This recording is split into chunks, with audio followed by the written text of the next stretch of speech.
ഒരു വഖത്ത് നിസ്കാരം ഇന്നത്തെ ദിവസം സുബഹി, ളുഹർ, അസർ, മഗ്രിബ്, ഇശ ഏതെങ്കിലും ഒരു വഖത്ത് നിസ്കാരം കാരണമില്ലാതെ മുടക്കിയിട്ടുണ്ടെങ്കിൽ അല്ലാഹു നമ്മളെ കാക്കുമാറാകട്ടെ. ഉറക്കപ്പുറ അല്ലാഹു നമ്മളെ കാക്കുമാറാകട്ടെ. എന്താ കാരണം? എന്താണ് കാരണം? കാരണമില്ലാതെ മുടക്കിയത് എന്താ കാരണം? എടോ, നിന്ന് നിസ്കരിക്കാൻ പറ്റാത്തവൻ എങ്ങനെ നിസ്കരിക്കണം? എങ്ങനെ നിസ്കരിക്കണം? ഇരിക്കണം. ഇരുന്ന് നിസ്കരിക്കാൻ പറ്റാത്തവൻ എങ്ങനെ നിസ്കരിക്കണം? കിടക്കണം. ഓരോ ഫിഖിന്റെ പണ്ഡിതന്മാര് പറയുന്നു, കിടന്ന് നിസ്കരിക്കാൻ പറ്റാത്തവൻ കൈകാലുകൾ അനക്കണം, അതിന് പറ്റാത്തവൻ ഹൃദയം കൊണ്ട് നിസ്കരിക്കണം.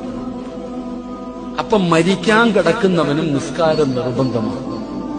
തുണിയുള്ളവൻ ഉള്ളതുടുത്ത് നിസ്കരിക്കണം. ഇല്ലയോ നഗ്നനായിട്ട് നിസ്കരിക്കാം. ഡ്രസ് ഉണ്ടോ? ഉള്ളത് വെച്ച് നിസ്കരിക്കും. ഇല്ലേ ഒന്നു വിടണ്ട നിസ്കരിക്കാം. ഒന്നുണ്ടോ? വെള്ളമുണ്ടോ? ഒന്ന്